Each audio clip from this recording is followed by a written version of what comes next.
Welcome to Frank Prince Show. I'm your host, Frank Prince. A little shout out to my last guest, special guest comedian, Benny Gagoots Rizzuti. Nice job. And with me, I have special guest comedian, Mike Keegan. Welcome. Thanks, Frank. Thank you for having me back. Oh, you're welcome. Good to be here. A year later. Later, thanks for having Let's me. see how far you know. Hopefully I'm a little bit better. Well, a lot better. Nah.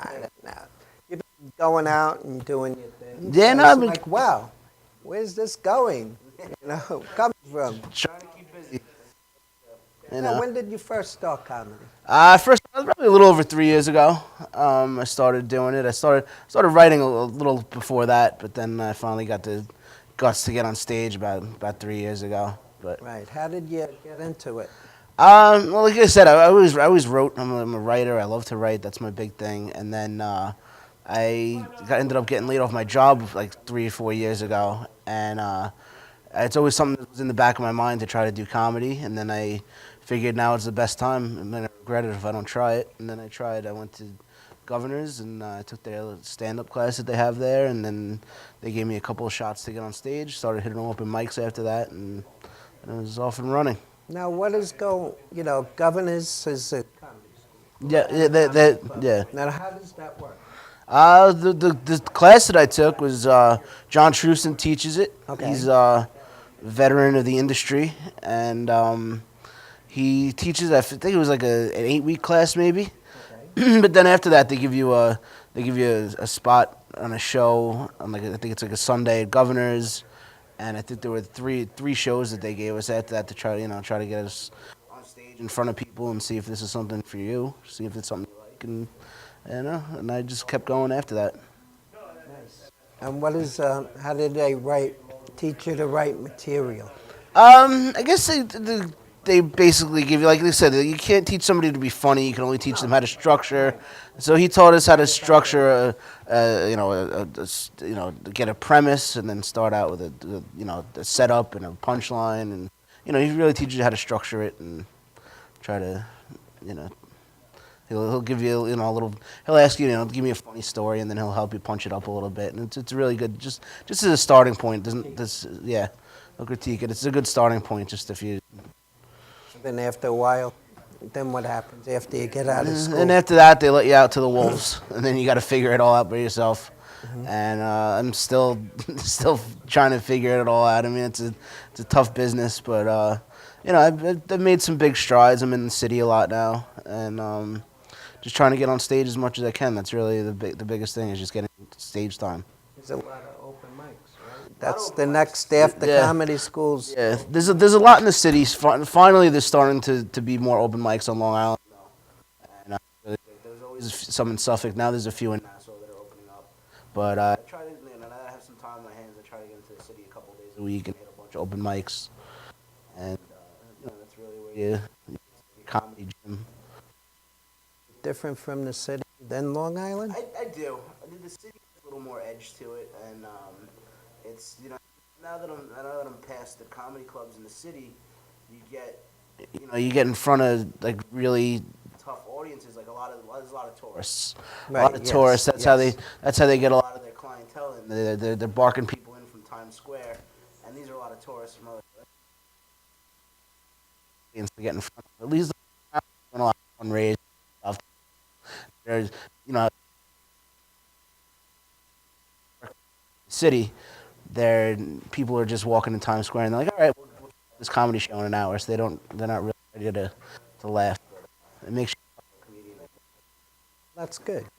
But it's an experience. I mean, working on Long Island made me a lot stronger, and working in the city made me a lot stronger. We're going to go take a commercial.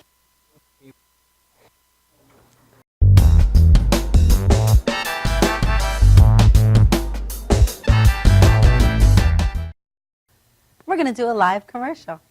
Hi, I'm Renee Marie. I'm the president of Language of Love Incorporated Foundation. I'm really happy to tell you that we're going to be doing a Language of Love telethon on March 29, 2015 from 2 p.m. to 8 p.m. Please look for the location on my my website, reneemarielanguageoflove.org. And once again, it's reneemarielanguageoflove.org. And the show will be hosted on the Madhouse TV. It really is important for you to be aware of strokes and aphasia. Strokes is the third leading cause of death in America and the first leading cause of disability. And it really is something that plays no favoritism. And it also really comes when you're not expecting. Nobody expects to have a stroke, and nobody expects to suffer from aphasia. And it really does make a huge impact in your life and change your life in one split second. So we look forward to having everyone join us once again on March 29th, 2015 from 2 p.m. to 8 p.m. And you can follow us on reneemarielanguageoflove.org. Once again, it's reneemarielanguageoflove.org. And we look forward to seeing you. God bless.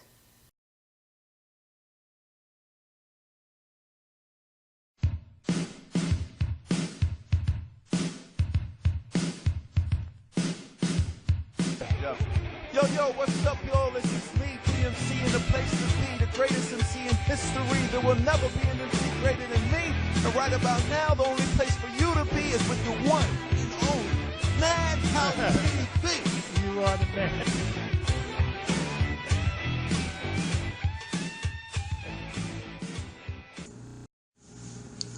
Let our creativity work for you. We design business cards, brochures, annual reports, newsletters and magazines, menus and programs, flyers and mailers, signs and posters, and more. We also do voiceovers. First impressions matter. Make yours count with an expressive voice artist. Distinctive, warm, soothing, natural delivery that can add believability and appeal to any audio project. Contact us to discuss how we can make your project a success. Sierra Graphics. That's info@sierragraphics.com.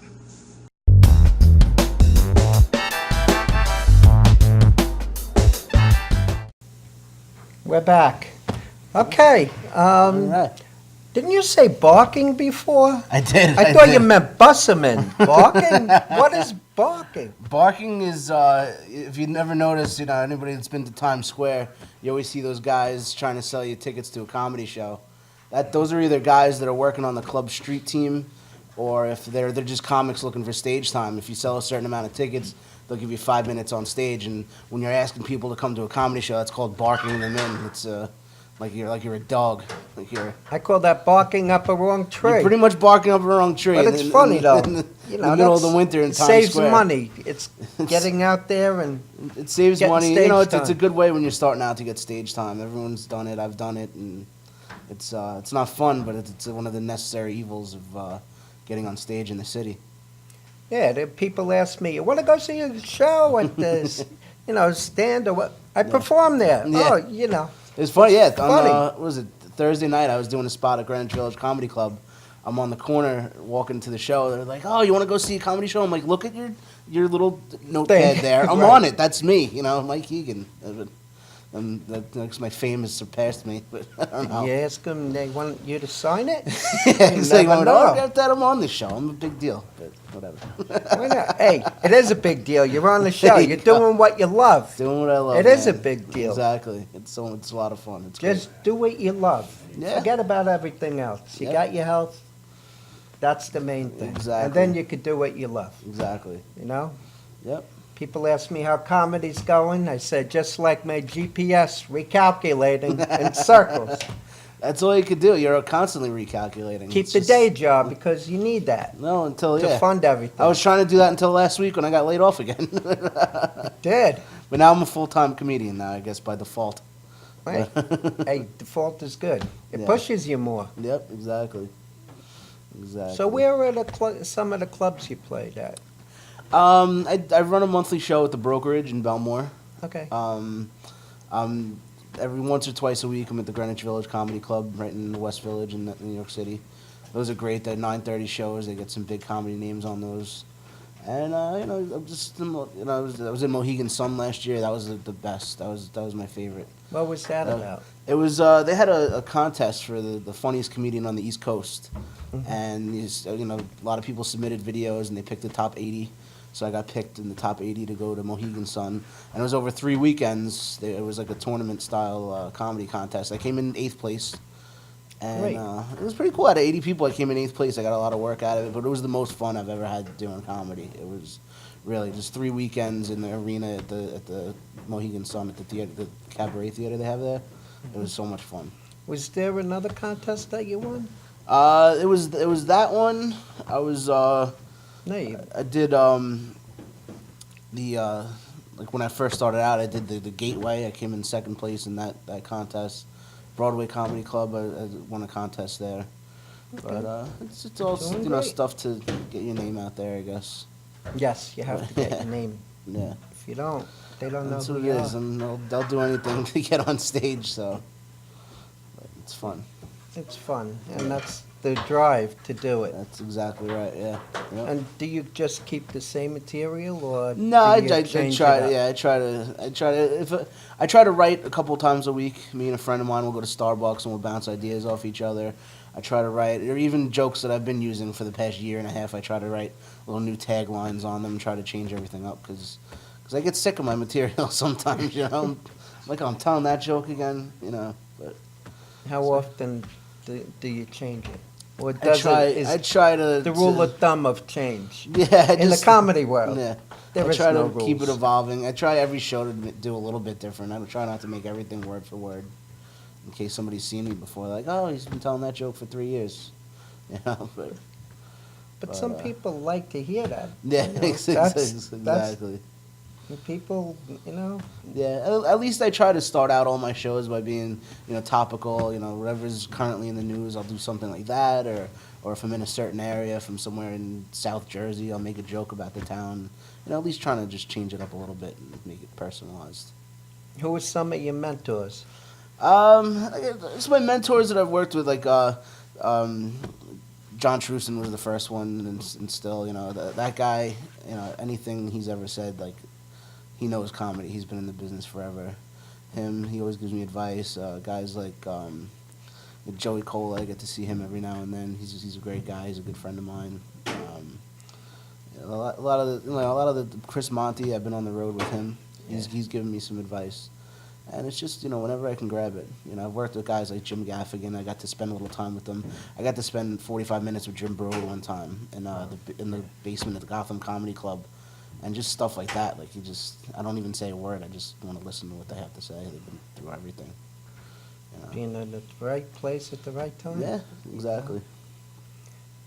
And that's good, That's what you got to do. I'm just trying to be a sponge and absorb whatever I can. Now, how many open mics are there out in Manhattan? In Manhattan, there's a ton of them. I mean, you can't walk a block You could without. go from one to the other. Yeah, to the, like on 'cause Thursday I heard nights. that. On Thursday nights, I run an open mic in the East Village, and it's like an 8:30 mic. So I'll hit like 3 open mics before I even go there, and then I'll have a 10:30 spot at a comedy club there. So I'll hit like 4 open mics in a night because you can't walk 2 blocks, especially in the East and West Village. Every bar has an open mic. Everyone's trying to. There's so many comedians in the city, and everyone wants to have their own open mic, and everyone wants to, swap stage time. So there's always something going on. How long does it take, like some of the shows, to get on? Yeah, Some people. There could be like 20 comedians. Oh yeah. There's certain ones like. Typically, there's like 10 or 15 comedians in an open mic, but I've been to some where they have a lottery where you pick out of a raffle ticket out of a bucket, and the first 20 get on, and there's 50 people there. 30 people aren't even getting on stage. I mean, there's some like the Creek in the Cave. I know they have a raffle mic like that, and you can wait 2.5 hours to do 3 minutes on stage. It's crazy. I've waited until 2 in the morning to do 2 minutes in front of 10 people. Are the open mics different from? I think the open mics on Long Island are a little more structured because it's like there's so few of them. There's only maybe like 5 or 6 really decent But open it's mics. like a bringer. Yeah, you yeah. know, The clubs have bringer open mics, and those are cool because they're set up like regular shows. Like I know John So you Ziegler. could bring your friends. Yeah, exactly. Correct. John That's Ziegler great. runs the one at the brokerage. Okay. It's like the third Friday of every month, and it's more of like a show atmosphere. So it's like guys are starting out. You bring 6 of your friends, and you get to do 7 minutes in front of 50, 60 people.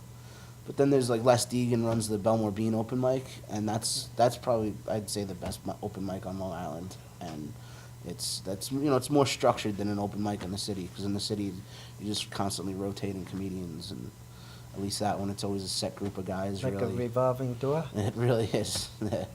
Wow. There's Yep. a lot of opportunity out there. Yeah, there's a plenty of stage time if you're willing to work and find it. I hear What- people complain that there's not enough stage time. You could get on stage 5 times a night if you really don't mind going all the way into the city to tell 5 minutes jokes in front of 3 people. But 5 times in different places, it's 25 minutes. Exactly, you could do 25 minutes a night and try The different same material thing, each club. 25, it critiques you. Yeah, Or exactly. you could look in the mirror and say the same thing 25 times, and That's true. you yeah. could laugh at yourself, but Yeah. you need that You audience. can- That's- exactly. Yep. Yeah, that's great, though. Yeah, you it's know. fun. It's what I love to do, and I'll keep doing it. No, I miss Ricochets. Remember Oh my God, Ricochets? remember that? We had so much fun there. I know. That was a great group of You did a comics that great used to job go there. over Oh, there. yeah, you did a great job too. And I wish that place could have stayed around because it was such a cool little space. I wish I had the money to buy it I know. and keep it going, I man. know. The wings were The phenomenal. The wings, the mozzarella wedges. I mean, me and Terry McNeely used to have those every week, and it was a fun group of guys. There was always Rob Cividanis, Terry McNeely. Oh, we had a lot of fun there. That was great. Yeah, That was a great room. But there's other places to Yeah. go. We all get together. Let's have a reunite. Yeah, reunite exactly, yeah, somewhere where there's exactly. wings. Yeah, where there's really good wings. I don't even. Doesn't have to be a comedy club. We could brainstorm anywhere. Yeah, we could brainstorm anywhere as long as they have good wings. I don't. Ah, Yeah. Absolutely. Comedy's everywhere. It Yeah. doesn't have to be in a club. Yeah. Exactly.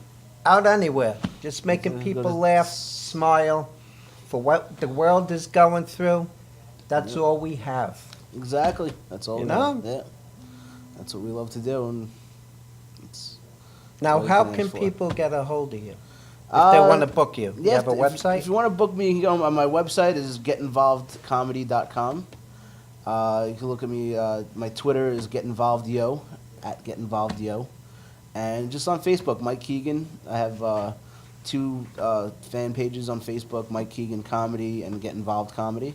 That's Hugh Murray and I run that. It's Oh, like okay. a little production company that we have, and yeah, just find me on Facebook, Mike Keegan. You'll see my handsome face in my profile picture. And send me a message. Book me. I'm available.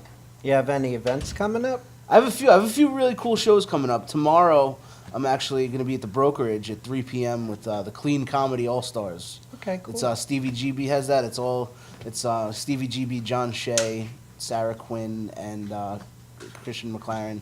It's all squeaky clean comedy that you can bring your grandmother to. And a lot of people don't look at me and think I could do squeaky clean comedy, so it'll be a little bit of a challenge, but You know it what? should be fun. I think I'm going to get out of the house and come down. You should. It's going to be I'm really. gonna It's come going to be a down. really I'll fun come down show. and support you guys. Yep. And Tuesday night, I'm going to be actually at the St. Patrick's Day. I'm going to be okay. at the Village Underground in the city. They're having this guy Joe Rooney come over from Ireland. He's like a famous actor over there. He's coming over from Ireland to headline the show. And this guy Malachi McCourt, who's a pretty famous Irish author. It's going to be his first time on stage, and they're going to get a couple Irish comedians from the city. And it's going to be a really nice St. Patrick's Day show. I think next week I'll be with Stevie GB and Goomba Johnny out in Bayshore. So there's some exciting stuff coming up. We're in Bayshore. It's at the Beach Tree Cafe. Oh, okay. Yeah. Yeah. So that's gonna be that should be a good one too. So some really cool stuff coming up. You're really getting out there. Trying my best. Well, that's all you can do. Yeah. Is try. Exactly. You ready to give it a whirl Yeah, in a well, little while? Absolutely. All right. We're going to go take a commercial break, and we'll be right back.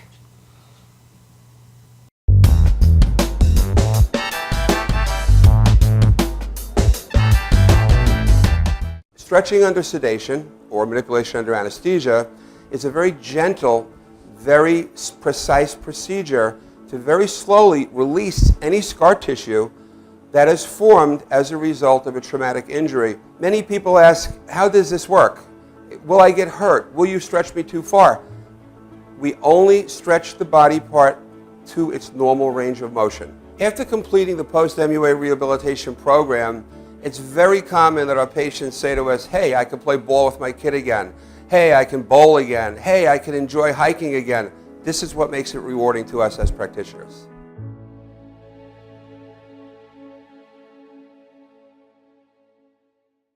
Are you planning an event and want to include entertainment, but you're not sure where to turn? Act1Entertainment.net has provided over 1,500 events with quality, affordable live entertainment at private parties, corporate affairs, festivals, bike rallies, and more. Act One will fit into your budget. They're friendly, reliable, and do all the legwork for you. They take all major credit cards. Log on to Act1Entertainment.net for a free, no-obligation price quote, or call 631-758-3505 for a brochure. You'll be happy you did.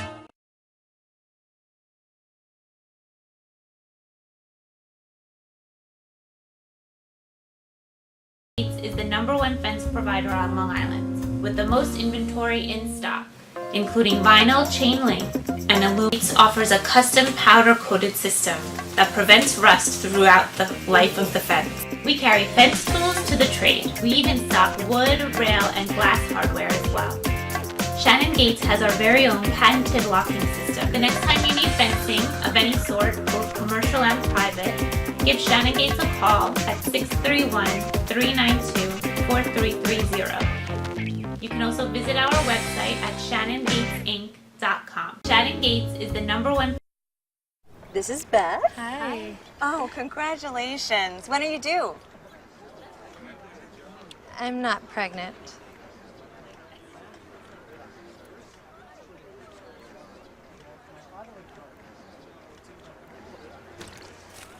Oh, look at that. Excuse me. You're totally thin. You look very sexy. For life's bleachable moments, all it takes is 3/4 of a cup.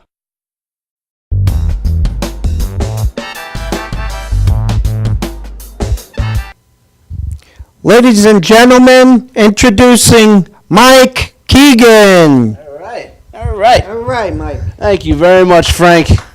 Thank you, everybody. Thanks for having me on. Happy to be here. It's exciting. We got St. Patrick's Day coming up. I'm really excited about that. I'm Irish. My father's side of the family, I'm Irish. My mother's side, I'm Italian. Two totally different cultural. When I went over to my grandmother's house, my Italian grandmother, I don't think all the years I knew her, I'd never seen her outside of the kitchen. And my Irish side, I'd go over, and they'd just be like, oh, let's just throw some meat in a pot of boiling water. We got fucking whiskey to drink. That's what we're going to do, I love St. Patrick's Day. It's my favorite time of the year because whenever I went over to my Irish family's house, it was always about the history and the culture. My grandmother was big on that. We'd listen to Irish music. I don't like what it's become associated with, though. People think, oh, it's St. Patrick's Day. Let's go out and get drunk and do stupid things. Like, I don't like that. Like, I don't like the stereotype. I don't like the connotation. People think, it's because I'm Irish, I drink a lot. I do like to drink. I think I lose my membership card if I don't drink, but I like to, but I was at a party over the summer and somebody came up to me and they heard my name was Mike Keegan, and they go, oh, you must be hammered. I'm like, why? Because I have an Irish last name. They're like, no, because you're naked and you're covered in vomit and you locked yourself in the bathroom and broke the doorknob off so you can escape. But I'm happy to be here. I'm really happy to be here. I'm happy to be back in New York because I've been on the road the last couple of weeks doing comedy. You learn a lot when you're on the road doing comedy. One of the biggest things I've learned is no matter what size you are, no matter what kind of shape you might be in, if you want to feel good about your body, go to a state fair in West Virginia. I am the skinny guy at a state fair in West Virginia. Most times I'm the hottest chick. That's West Virginia, right? About a year ago, I got invited to do a show at a state fair in West Virginia because my career is going awesome. And I get invited out there. I have these horrible directions that they emailed to me. The last thing on the directions said make a left after the Italian restaurant. So I'm driving an hour and a half up and down this one main road that they have in this town in West Virginia. Couldn't find the Italian restaurant. I finally called the venue.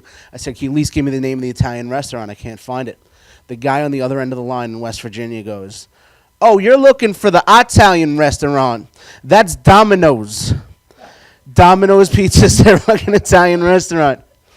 Oh my God. An hour and a half I was driving up and down the road. I passed the Domino's 14 times. I stopped in there to eat 3 times. So I finally get there. I get to the state fair. I had a little time to kill when I got there. I stopped at a booth, and what they have at this booth is fried butter. Fried butter is a thing in West Virginia. And I was trying to be a little bit healthy. I was just eating a regular stick of butter, right? Right? And I hear there's these 3 gigantic guys. They're sitting around this booth, and they're just shoveling fried butter in their mouths. And they didn't like me. They didn't like the skinny guy, right? And I hear all their little comments that they're making each other. They're pointing at me. You know, one of them points at me, goes, well, would you look at Mr. Fitness over there? Look at him walking around all unassisted like that's a thing. One of them points at me. He goes, who's he trying to impress eating all those vegetables? I was eating a corn dog. That's West Virginia, man. I said I'm also Italian, and I love being Italian. My mother and her 4 sisters are all 100% Italian, and every year for Thanksgiving, my mother has Thanksgiving over the house, and every year my mother's sister Josephine comes over, and I call her Aunt Kardashian because she's got a big fat ass and she only likes the dark meat. That's what I guess, right? It's endearing. She loves it. It's fine. But can we be done with the Kardashians, or can we really be done with them? We're not sick of them. Are we so sick of them? Like, they're the worst family. Like, they started out by getting OJ acquitted of murder, and now they just keep going. They go away, they come back, they go away. Remember Kim Kardashian? She went away for a little while, and then she came back. She did that nude photo shoot. Remember that whole week you couldn't go anywhere without seeing a picture of Kim Kardashian's giant ass. I think his name is Kanye West, right? Right? That whole family, like look what they did to Bruce Jenner. Look what they did to him. Like, I grew up in the 80s. Bruce Jenner was the man. Now he's not even a man. You know? I guess you can only live with that family for so long before you're like, oh, I'll never be half the man that Khloe Kardashian is. Right? Yes. Oh my God. Like I said, I'm Italian though. I'm what you call a stay-at-home son. Right? You know, I'm not married. I'm Italian. I still live at home. That's what you do. My mother's always like, Mike, when are you going to get married? Move out of the house. She asked me this while she's cooking my dinner, folding my laundry, and balancing my checkbook all at the same time. Like, you're not getting rid of me, you enabler. But my mother's awesome. I love my mother. My mother's a little Italian lady. She's getting a little bit older. She's doing some weird things. About a week ago, I had to borrow $20 from my mother because I'm a comedian. And I had to borrow $20 from her. She goes, Mike, go in my purse, help yourself. You find $20 in there. So I'm feeling around in her purse, and I feel what feels like a small pistol. And I figured it was one of my nephew's toys because they were over the house the other day. My mother goes, Mike, be careful, that's loaded. I'm like, Mom, why are you walking around with a loaded pistol? My little Italian mother looks at me and she goes, it's because of rape. Do you know how unsettling it is knowing that my mother's out there raping people at gunpoint? It's sick. Told her it's not right. I'm American, so I'm unemployed. Right? Unemployment's pretty cool at first. You get that free check every week. I got a lot done. I got my car detailed. I caught up on all my DVRs, right? I got stuff done. But after a while, you get bored. You catch yourself doing some weird things. Like last Tuesday, I wrote a 4-page letter to Tropicana Orange Juice just to let them know how much I enjoy their product. 4 pages front and back. I had one whole page dedicated to pulp versus no pulp. Like, you know what's weird, Frank? I wrote the letter out. I didn't even type it. Like, that's something a serial killer does. I have serial killer time on my hands now. So I live at home. I don't have a job. I'm also single. So congratulations, ladies. I'm also single. I'm only recently single. My ex-girlfriend and I were together for 8 years. We were together for almost a decade. And everyone always thought we were going to get married because we're a cute couple. She was beautiful. She was tall and thin. We looked like the number 10. Right? Now that I'm single, though, I'm back out there. I'm back on the market. I joined the gym. I joined Planet Fitness. Planet Fitness is awesome because it's only $10 a month. So I never really ever have to go. I never feel obligated to go. Right? Like, I never get into that mindset that people get in. Like, I got to go to the gym for an hour a day. I got to go out every day. Like, example, you'll see an older guy outside riding a bicycle, and you'll be like, oh, that guy's working out. He's trying to get into shape. I look at him like, oh, I wonder how many DWIs that guy has. That guy needs to get his shit together. But I know that I joined Planet Fitness. I go once a month. I go the first Monday of every month. It's pizza night. They have pizza night at the gym. It's awesome. They have pizza night. It's pizza night at the gym. So it's awesome because it's only $10 a month to go there. I eat $30 worth of pizza. I make $20 a month going to Planet Fitness. I'm a genius. So I've been Mike Keegan. Thanks so much. I'll bring Frank Prince back up. It's been a pleasure. Thank you. Thank you very much. Great job, man. That's all for the show. I'll see you next month.